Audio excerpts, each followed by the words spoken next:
Well, friends, good morning. And welcome to our auditorium, fourth floor, Center of Hope. Some of you will not have been in this fabulous room or even in this building before, so welcome. We hope you'll come back. And thanks for coming to this. Somebody walking in said, don't take the crowd personally, it's the topic, not you. Of course. Hugely important topic. I thought it might be good if we began with prayer, and instead of me praying, let's just bow our heads and just be quiet and open up our hearts and our minds to God for just a moment.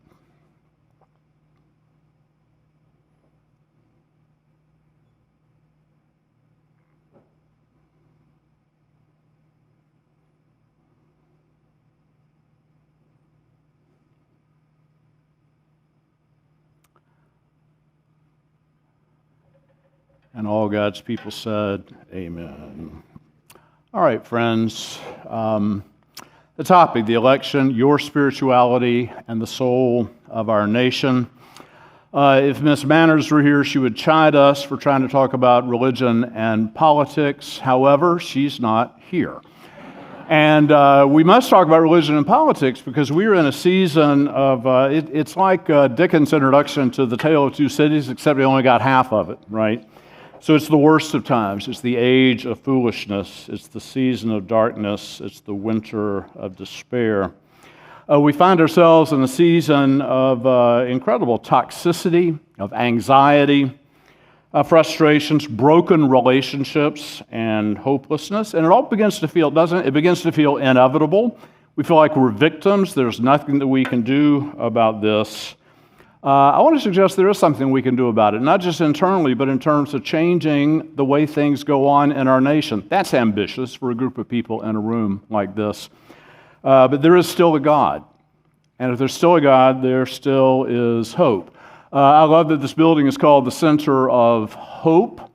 Our capital campaign, hint, hint, you can still give to that, is called Hope is Here. Hope is here. Hope is with God. And so often I hear Christians talking about political scenarios, and it's as if we have given up hope. But God calls us to be people of hope. God's Spirit is still moving. I send out daily text messages, and the one I sent yesterday said, the fruit of the Spirit is not contempt, rage, apathy, cynicism, thinking your neighbor is a numbskull. If you have these things, that is not God's Spirit working in you. That is an evidence that God's Spirit is not, in fact, working in you. I want to say today, I think spiritual equilibrium during this time is possible, or we wouldn't bother being together. The soul of our nation, I believe, is, in fact, healable.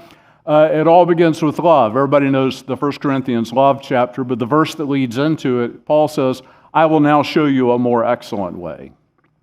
And he's not talking about for couples in their marriages. He's talking about God's people and how they function in the world.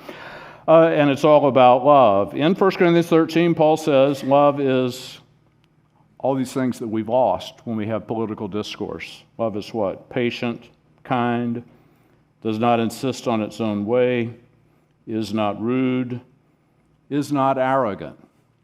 Politics in America has forgotten to talk about love, and it doesn't foster love in us. And it's as if we all need to go to a priest for confession and try to think through what is wrong with us, what is wrong with people, what is wrong with America.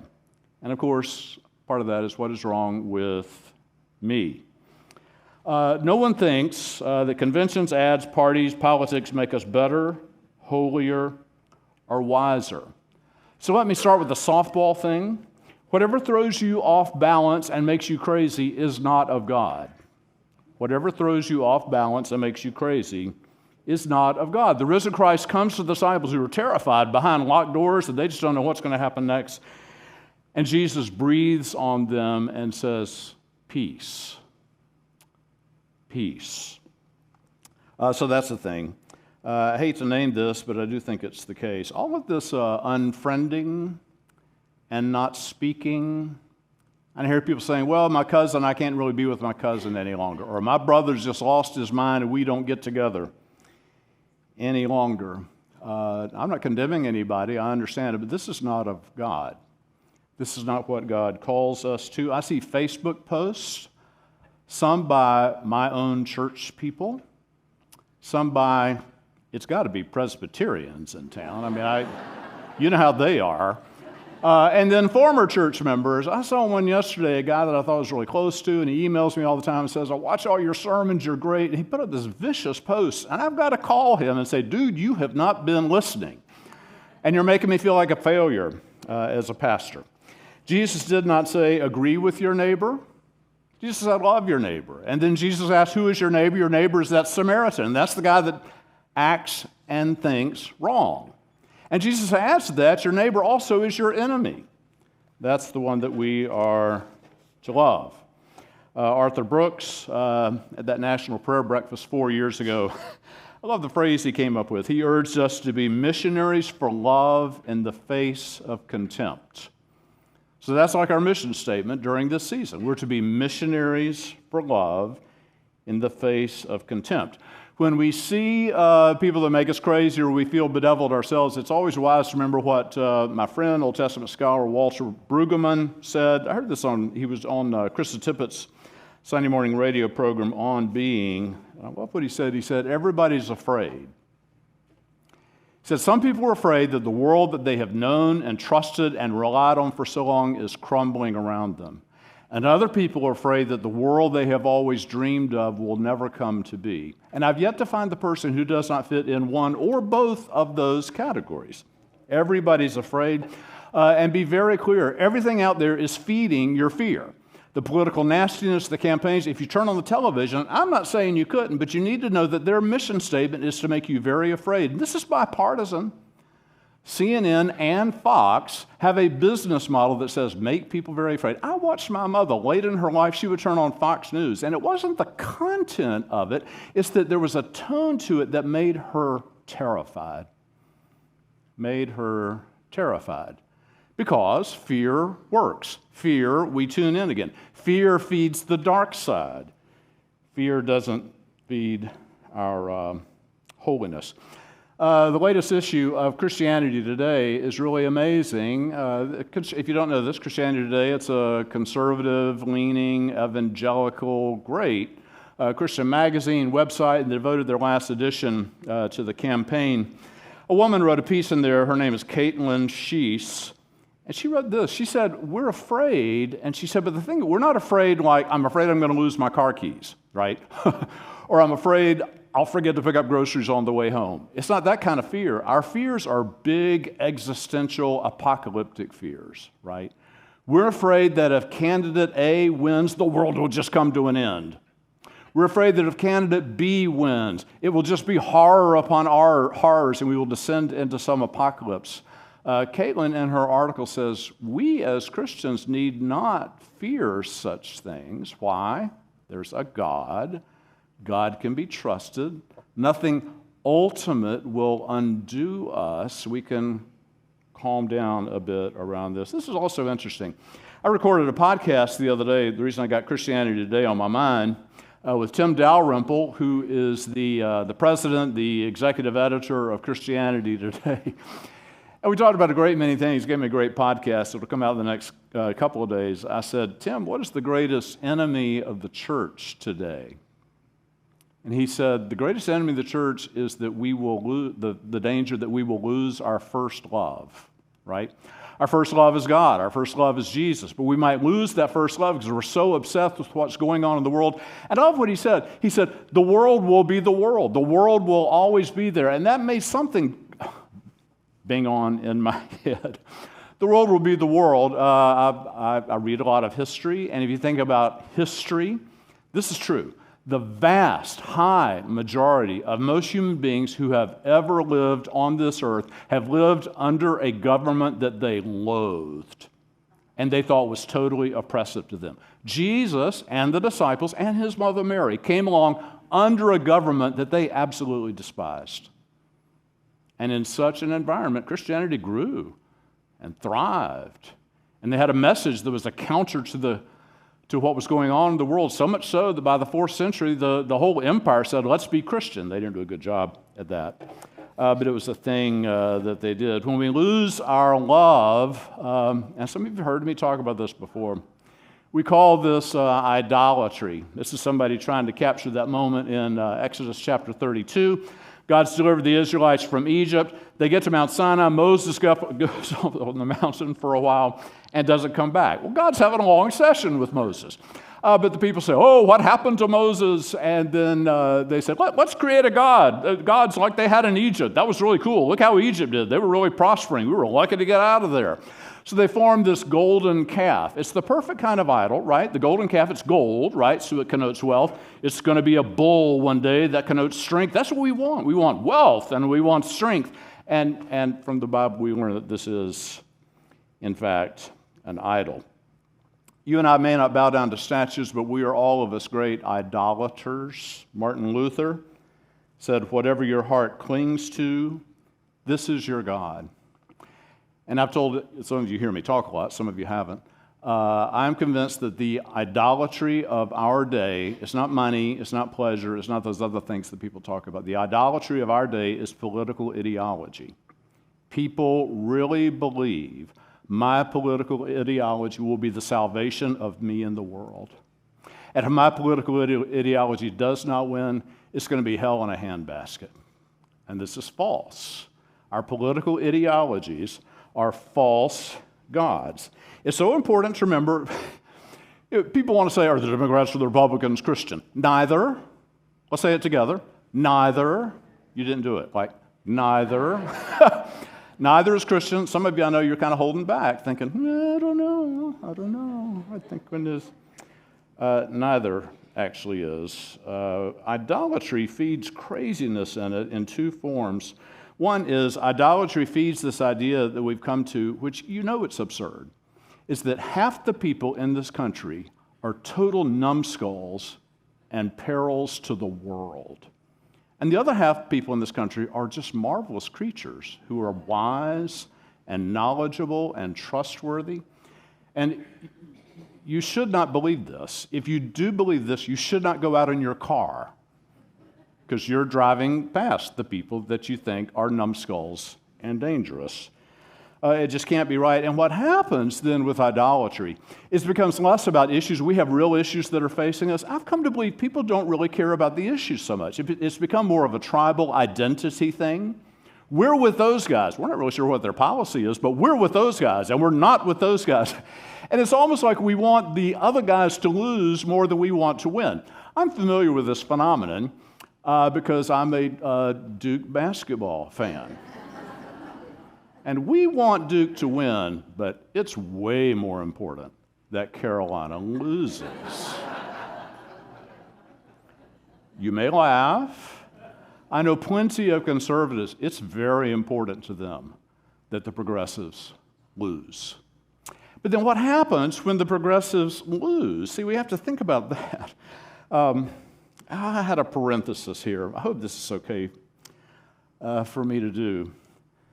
Donald Trump, thinking about idolatry, I talked to my most conservative pastor friends about this topic. So I'm not reporting to you based on middle-of-the-road or left-leaning pastor friends. I'm reporting to you from right-leaning, very conservative Republican pastor friends. They have worries about Donald Trump, because he is a phenomenon that we've not seen before. He is the Republican Party. He is the thing that everyone follows. There are no checks and balances. I love C.S. Lewis. C.S. Lewis said, I believe in democracy. Most people believe in democracy because they think, oh, people are wise and can be trusted. He said, I believe in democracy for the opposite reason. People are fallen. People are sinful. People are broken. That's why you don't put too much power in the hands of any one person. That's why we need checks and balances. That's why we don't just invest it all in one person.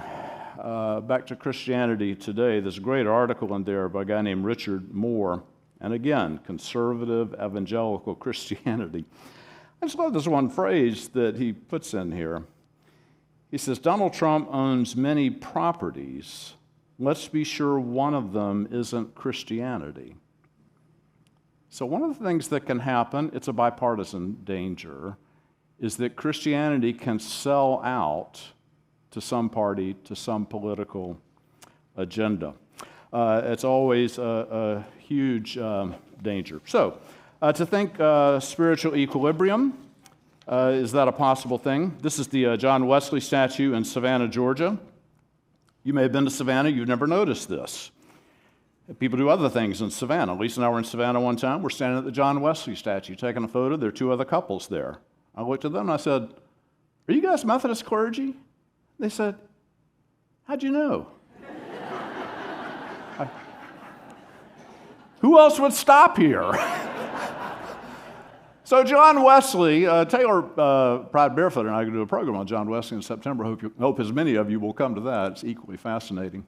John Wesley, when small groups of his early Methodists met, the first question was, how is it with your soul? How is it with your soul? And I like to ask the other nation, not just how is it with your soul, but what about the soul of the nation?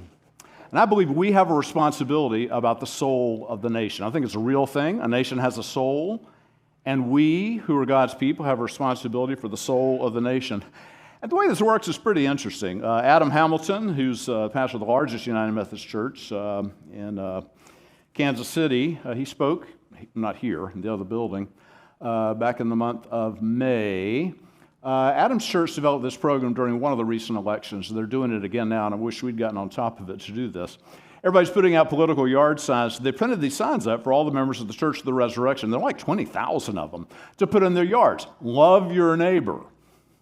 Right? That's a political statement. So he told the story about a man. He picked up his sign, and he drives home, and he goes out in the yard to put the sign up, and he notices his next-door neighbor that he did not like at all.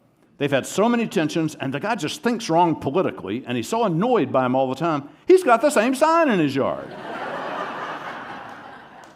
And he thinks, God, we must go to church together. So he rings the guy's doorbell, and the guy opens the door, and he said, I have not loved you, neighbor. Can you forgive me? And the neighbor said, can you forgive me? They had a list.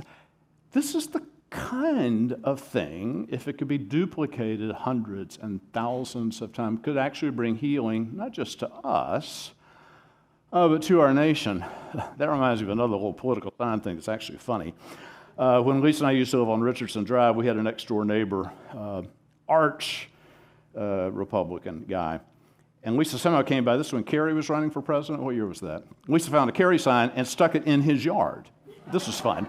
So I watched out the window to see what would happen. He comes out with his daughter, and he's got a sign in his hand with a hammer. And he goes and he nails a sign on the tree in front of my house. I go out to see what it is, and it says, for sale.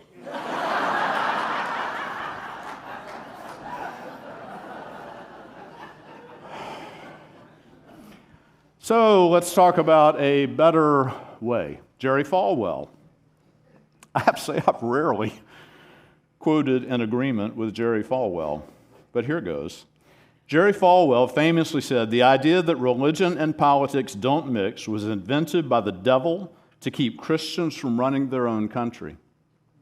Now, people say this to me all the time. As a pastor, trust me, you can't believe that, and the things that are going to be said to me after this, I can't even imagine. Which is great. I welcome that. I welcome conversation. That's part of the point, is that we welcome conversation. We listen to each other. We can bear how other people feel. That's the whole point. When people come up to me, and this happens a lot, they'll say to me, dude, maybe James, I don't know, religion and politics don't mix. And this used to get at me, and I get defensive. Now I've learned it is code language. And it's a code. What it means is, you said something that doesn't agree with my politics. If I say something that agrees with their politics, they never come out and say religion and politics don't mix. They say, amen, Brother Howell. That was really, really good. Another little aside, I just thought about this the other day. One of the principles that we mainline Protestant pastors that matters to us is we don't endorse candidates. We try to talk about issues, but we don't endorse candidates. This is getting to where this bugs me, because when I look around, what I know is all black churches endorse candidates. All white evangelical churches endorse candidates. All Roman Catholic churches endorse candidates. The only people that don't endorse candidates are white mainline Protestants. Isn't that interesting? We will not begin now, but but that's the thing. To think about religion and politics, to say they don't mix or we can't talk about them, that'd be like saying God doesn't care about things that really matter in the world. Well, of course God cares about things that really matter in the world. John 3:16, everybody's favorite Bible verse. For God so loved, not individual souls of pious people, but God so loved the world. God so loved the world. We take our cues in all of this from the Bible. What we find in the Bible is God clearly cares about all kinds of things in the real world. All the issues that we can think of today that matter, there's something about them in the Scriptures where God clearly cares about them. One of the fun things that I love, Jim Wallace, the founder of Sojourners, used to teach Bible classes, and he would give out Bibles to people and scissors.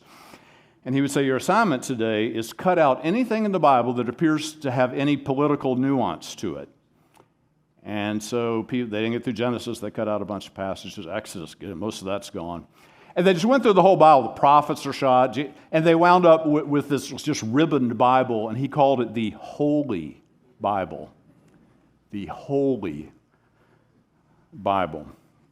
The best idea I've heard in terms of all of this came from Tony Campolo. If you don't know, Tony Campolo, he's kind of the Dick Vitale of Christianity. Just like way too much caffeine in his system. He put out a book and he actually tried to start a movement. It still exists called Red Letter Christians. You know, old school Bibles that had the words of Jesus in the red letters. He said, could we form a group of Americans that we are committed to what's written in the red letters? And he suggests even that in a divided country, the red letter Christians could actually be the swing vote. Can't decide between this person, this issue. If Christians did the red letter thing, that would be the swing vote, and we get a little more of what the red letters are about. I like that idea. Sometimes we avoid the red letters and we wind up with really dumb stuff. The most haunting pictures to me coming out of World War II are you have these Lutheran pastors and Catholic priests, and they joined everybody else in saying, Heil Hitler. Just mindless. And everybody loved them for doing this. And the few pastors who stood up against Hitler and the Nazis, they were persecuted. They were killed for doing this. We have to always be wary of such things. It's happened in America with white Protestants. Probably the Presbyterians more than the Methodists. I mean, you know how it goes. But if you think about antebellum America or Jim Crow America, it was the pastors stood up and said, oh, this is God's will. Oh, we've read. Just not paying attention to what, in fact, is in the red letters or in the Bible. A scary book that I've read recently and have referred to, a number of you have read it, is by Tim Alberta. Tim Alberta grew up a child of a far-right evangelical pastor, loved the evangelical church, still does. But he started noticing in America over the past 8 years that there are churches that have become, he calls them MAGA rallies. So people come to church and some walk in, they're huge churches. This is weird. Sorry.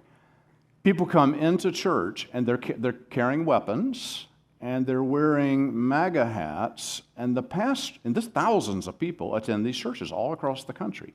And the pastor is dinging the Democrats and saying that Joe Biden should be executed. Horrible, venomous stuff. And this could be bipartisan, this can happen all over those. What I love about Tim Alberta is he visits these churches and he soaks in what they're doing, and then he gets a visit with the pastor. And he has one question for the pastor, and he says, how does what you are doing square with what Jesus said and did? Pretty good question. Bipartisan question. How does what you're about, and we can find fault all over the place, square with what Jesus said and did? So I want to think about how to come to spiritual equilibrium, and it's the same recipe that would be required for the healing of the soul of the nation. We begin with humility. Humility, a lost virtue. in our world and in America. I love this. When George Bush was debating Al Gore, it actually was up at Wake Forest University where they had this debate. George W. Bush said these wonderful words. I think the United States must be humble, proud, and confident of our values, but humble. If we're an arrogant nation, they'll resent us. If we're a humble nation, they'll welcome and respect us.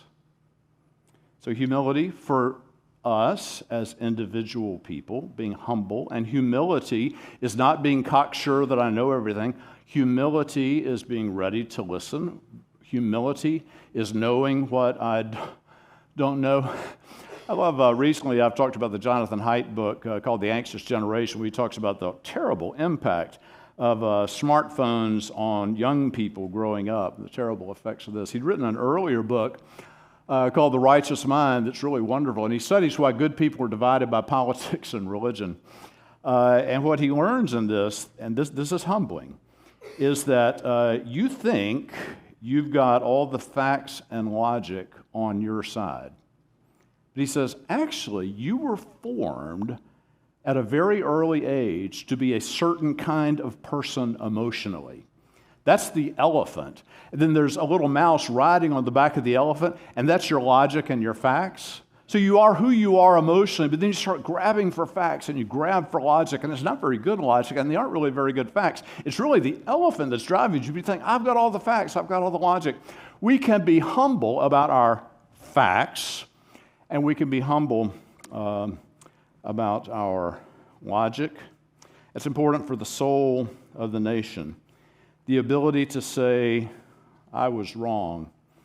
I love this. If a candidate was running for office, if you're running for office today and you say, boy, I was really wrong, people just won't vote for you. I would love a candidate who would say, I was wrong. I learned something.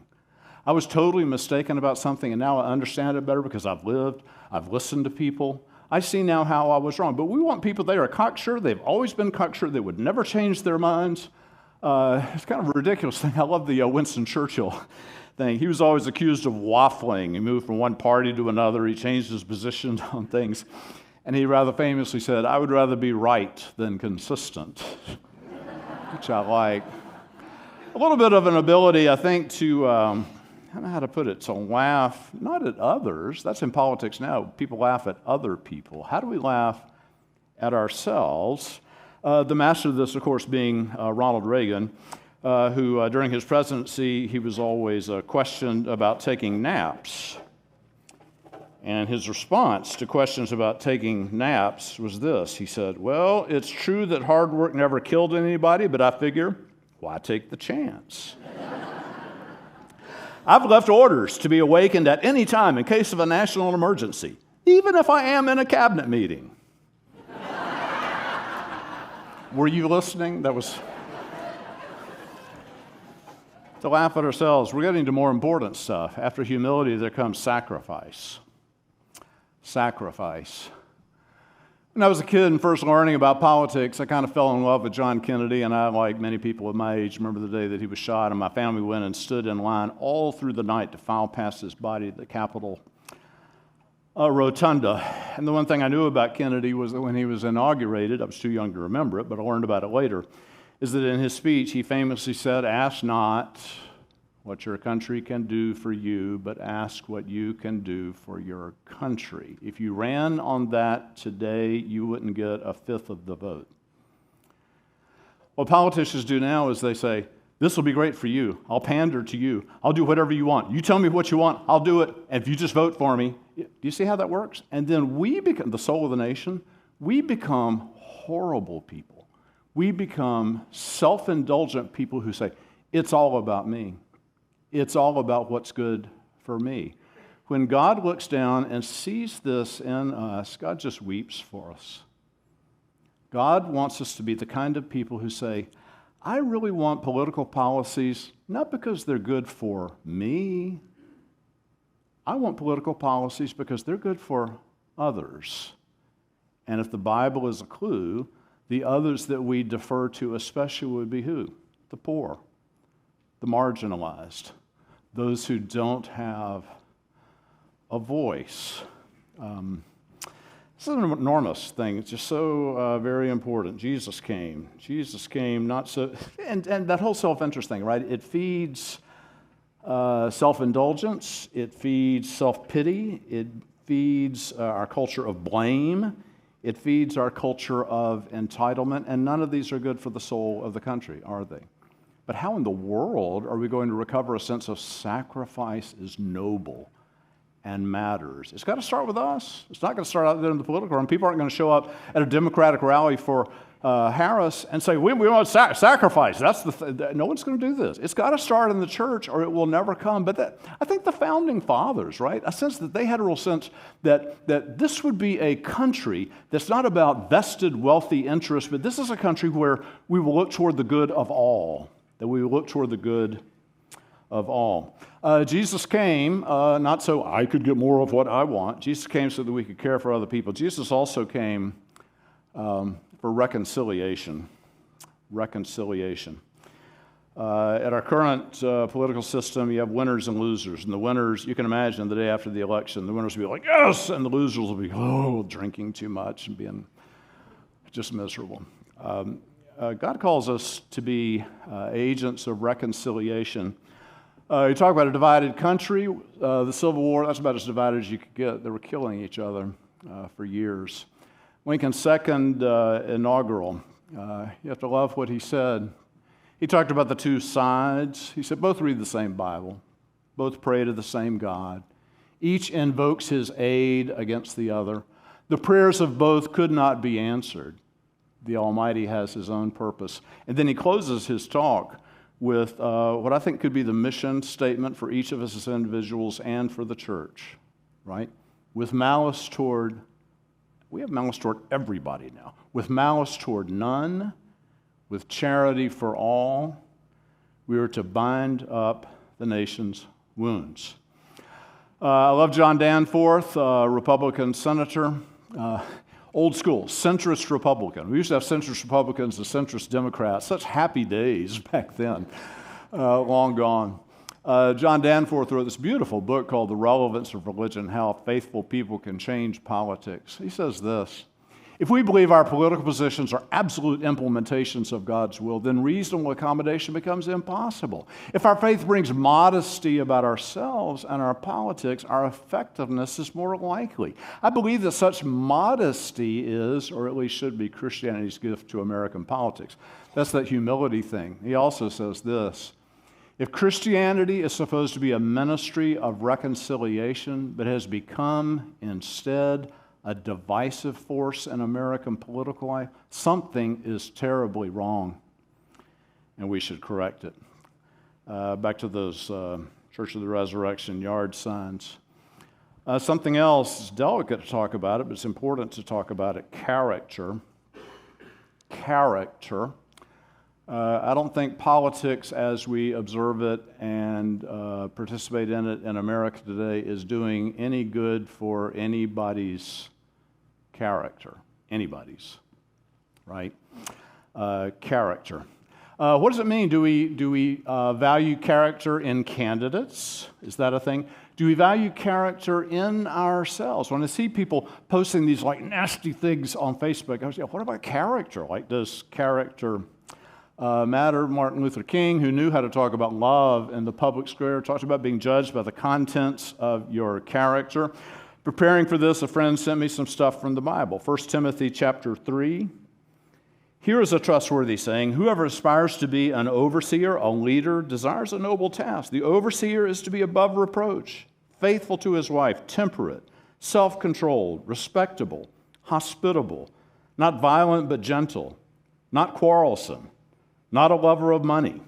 2 Timothy 3, there will be terrible times in the last days. Sounds like he thought about us. People will be lovers of themselves, lovers of money, boastful, proud, ungrateful, unholy, without love, unforgiving, slanderous, without self-control, brutal, not lovers of the good, treacherous, conceited. Have nothing to do with such people. And I might add, don't vote for such people. Although somebody would say, that's all we've got. these things happen. I love this photo of Jimmy Carter next to Bill Clinton. I mean, Bill Clinton, we have elected as president a known adulterer before. Like, we've done this before. Like, Jimmy Carter, a lot of people would ding him and go, oh, he's a terrible president. Jimmy Carter's a holy man. He was a good man. I actually had the privilege to spend about 30 minutes, Lisa and I got to spend about 30 minutes with Jimmy and Rosalind Carter. I was introducing him at a program, and they put us back in a green room for a while. And I asked Carter, I said, what are you most proud of? He thought about it, and he said, we never lied to the American people. That's just the saddest comment I've ever heard in my, we never lied to, does character matter in candidates? Kind of a funny line. When Jack Kennedy was first running for office, Jackie was out on the stump somewhere, and somebody asked about him being a Catholic. Like, oh, we weren't sure we should have a Catholic president. And I love her response. She said, it is so unfair for people to criticize Jack for being a Catholic. He's such a poor Catholic. Such a poor Catholic. Presidential historian from Texas, very conservative guy. My friend Will Barr is a friend of his named Talmadge Boston. He's written a lot of books on presidential history and so on. He suggests that his lesson from all of this is the president should be, above all, for our country, the conscience in chief.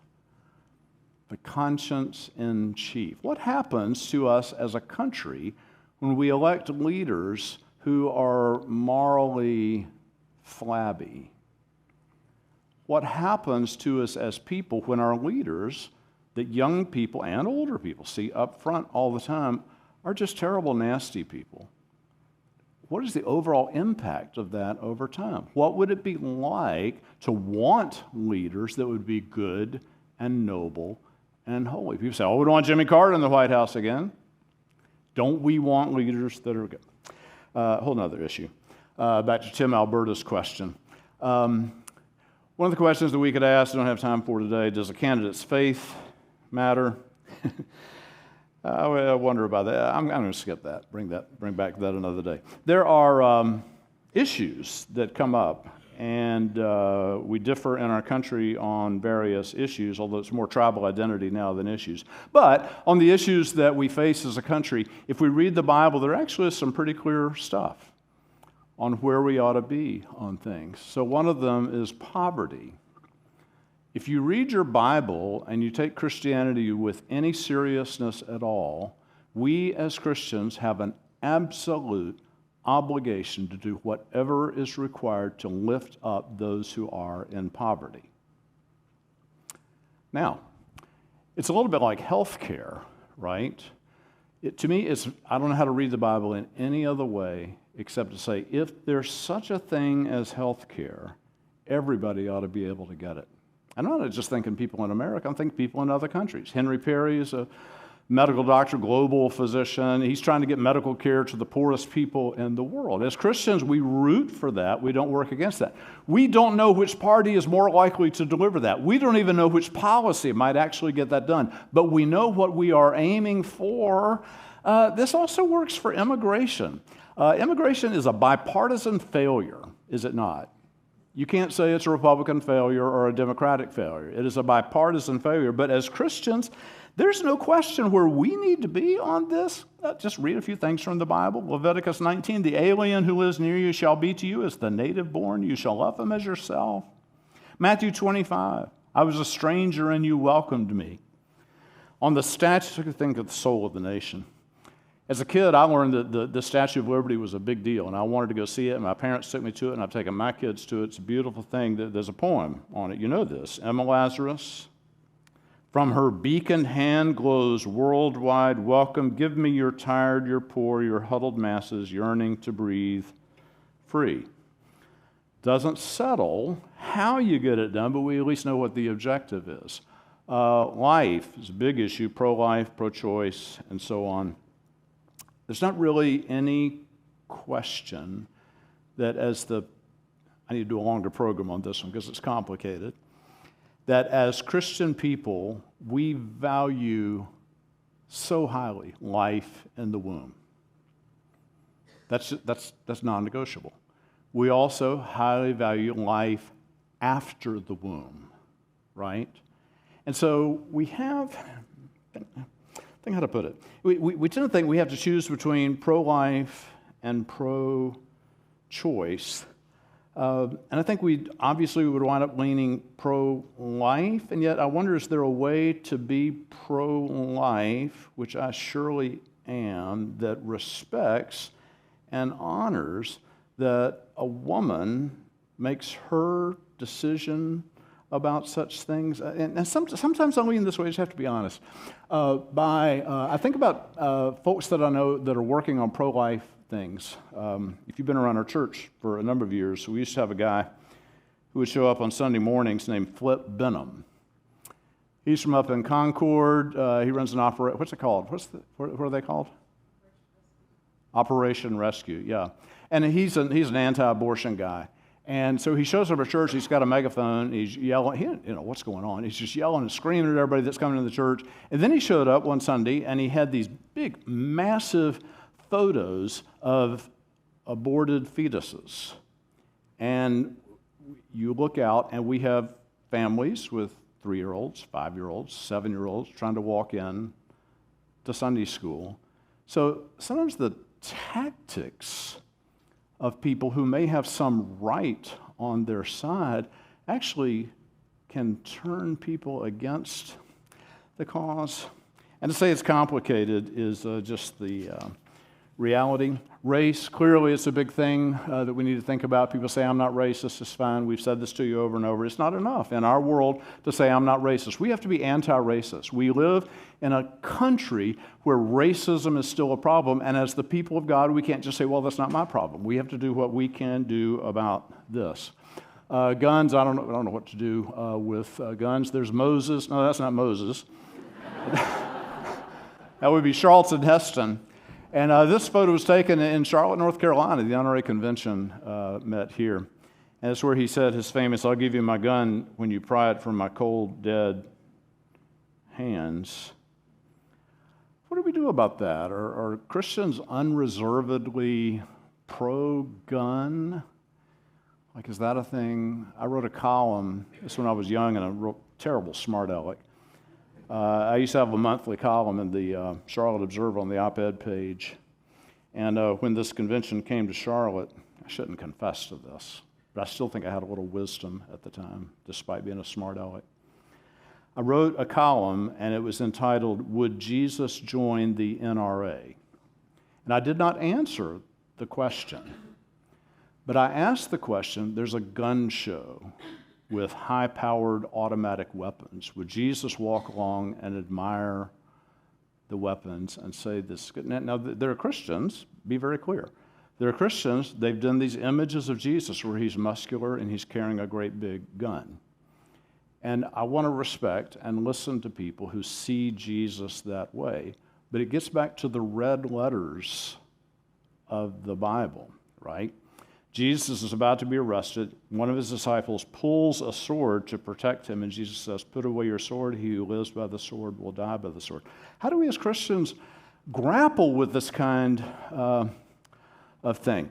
Well, the date's coming, November the 5th. People will vote. That's not the day that I worry about. I worry about November the 6th, although the way recent elections have gone, it drags on for a few days before you know how it ends. What will that be like the morning after? I think most people believe it will either be catastrophe or heaven, and it will be neither. It will be neither. Russell Moore, in that edition of Christianity Today, just said, your party will not win this election. And he said, when he says this to people, they say, you don't know which party I'm part of. He said, doesn't matter.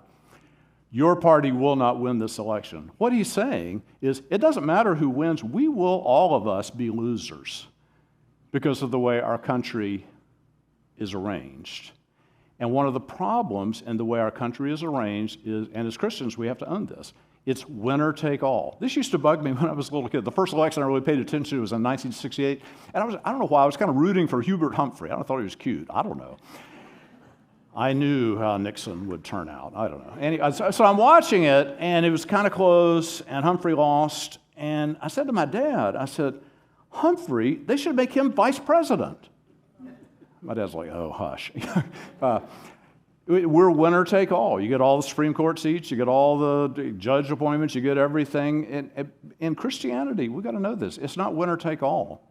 In Christianity, we don't even believe majority rules. In the Christian church, what we recognize is it might be the smallest minority who are actually the most important people among us. That's why we at Myers Park United Methodist Church try never to vote. Because when you vote, you have winners and losers. And if you have a vote, the most important people after the vote are the people that lost, right? It's a country for everybody. We're a church for everybody. We have to be a country for everybody. How do we work on this? I've told you before about if you promise to do this, I think you go straight to heaven if you do this. My grandparents, two things about my grandparents, then I'll be done. Wonderful people. They lived in Oakboro, North Carolina. And I spent a lot of time with them growing up. They were just treasures to me. I don't know if I was to them. And two things about them politically. Papa Howell, he's a rural mail carrier. But when he retired, I guess he had babysitting duty. So he would take me with him down to Mr. Teeter's store, which is 2 blocks away. And we go to the building's still there. It's kind of fun, old school stuff. And we go to Mr. Teeter's store, and these men would sit around in these wicker chairs, and Papa Howell chewed tobacco, so he had a can next to his chair, and he'd spit and I'd kind of dodge the tobacco. And he and these other retired men, they'd go down to Mr. Teeter's store, and they would argue with each other all day long. Is it better to be Methodist or Baptist? Is it better to be Republican or Democrat? They would argue, they would get into it, they would tangle, they'd sometimes raise their voices with each other.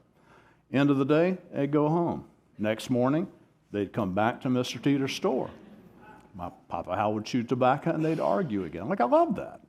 That's what America ought to be. That's what the church ought to be. The virtue of a democracy is we can disagree without killing each other. The virtue of democracy is we can disagree. We can actually learn something. The other thing about them, though, I'll never forget this. In 1960, they had in their living room a framed picture of Dwight Eisenhower. He was the president. And in the 1960 election, John Kennedy won. It took my grandparents a few days, but after that, they put up a photograph of John Kennedy in their living room. They took down a Republican, and they put up a Democrat. It's your president, right? And I wonder, if I say this to you, are you willing to do this? Like, whoever wins the election, you're going to put up their photo in your house and pray for them, and pray for the country, and pray for ourselves, and pray for me, right, in all of this. If I say, how many of you are willing to do that, not many of you would raise your hand, which is fine. But I do wonder if something is really lost because of that. The one thing we know the day after the election is that it won't be heaven, it won't be catastrophe. We've got a lot of work to do on ourselves and on the country, on issues of character and humility and reconciliation. How do we love and how do we be neighbors? So much to work on. The work begins today, but it will begin more in earnest the day after that election. Okay, that's kind of what I have to say, and I talked longer than I intended to. Thank you for, like you're still listening patiently, which I appreciate. What time is it?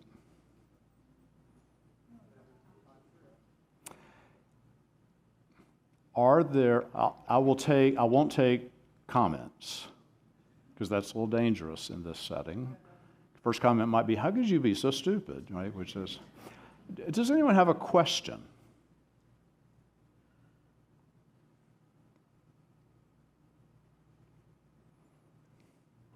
Where can you get a love thy neighbor sign? Church, I started thinking about this too late. Could we get in the queue to get a bunch of these and put them out? And we were too late to get them produced and get them here and get them out to people. So I don't know. Next election, we can maybe plan to do that. But I love that idea, right? My campaign is I'm going to love my neighbor. And I just love that story of those two guys that made peace with each other. So, yeah. Thank you for being here and for listening. And I do more than welcome comments, wisdom, thought. I may present this another day, another time. We'll have a video that'll go out that people who weren't able to make it will be able to see. And I don't pretend that I have ultimate wisdom on these things. I think about them a lot. I try to share with you what I'm thinking. I feel like that's what God called me to do in life. I certainly don't do it perfectly, so I don't mind at all. Email me, call me, and let me know thoughts that you have on it, questions that you have. I'd be really honored if you did that. And it's easy to email me because I'm James at, and then it's like the church, MPUMC, our respected name of the church, .org. And I'd love to hear from you. Jerry Shin.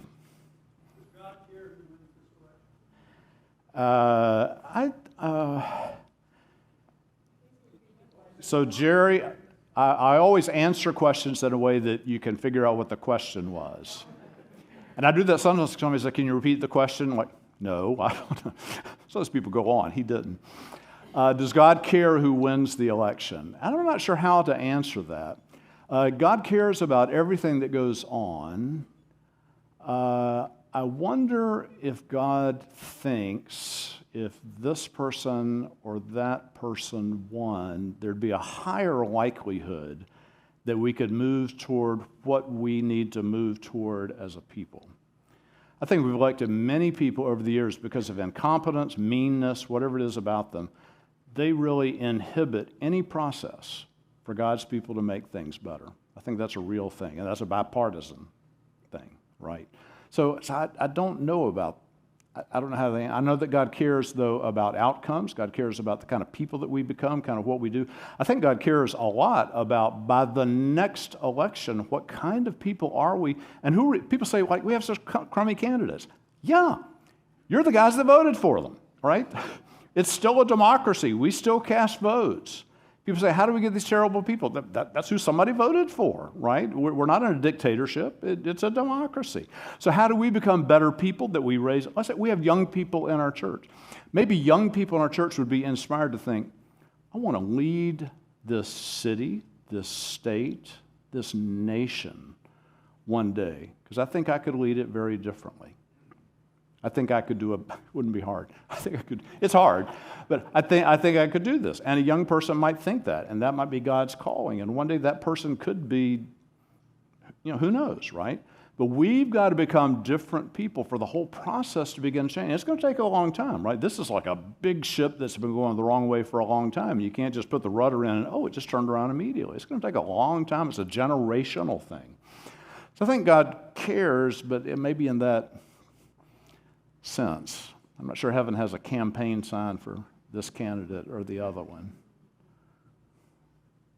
Yes. Club and organization that is looking to bridge the political divide? That's not a question. We'll play like Jeopardy, though. Phrase it like a question.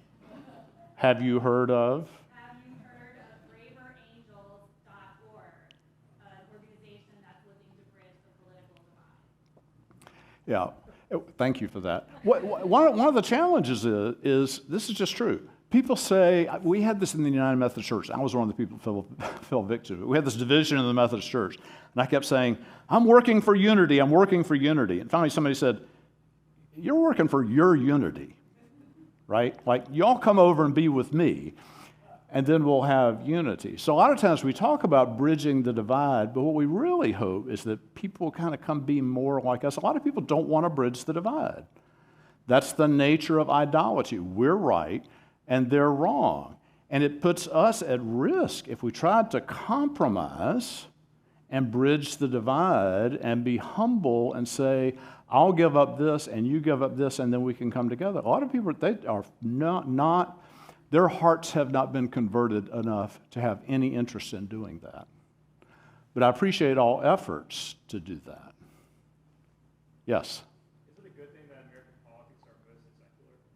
Say that louder. Is it a good thing that American politics is mostly secular?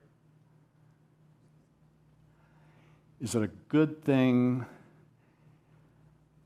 that American politics is mostly secular? Yeah, I mean, we don't. Instances in history where government owns the church. That's never pretty, right? And it's never pretty when church owns the government either. So a sensible separation there, for me, what that does, it's not so much that that keeps the church out of politics, but it empowers us to have the voice that God asks us to have, is to stand outside of politics and say, here's what God would have. Here's what God is calling us to, because we're not sold out into politics. So therefore, we have that voice to advocate for change, for more wholeness, for a higher nobility than we would otherwise have. Yeah. Is this fun? All right. Thank you, folks, so much for coming. I really appreciate you being here.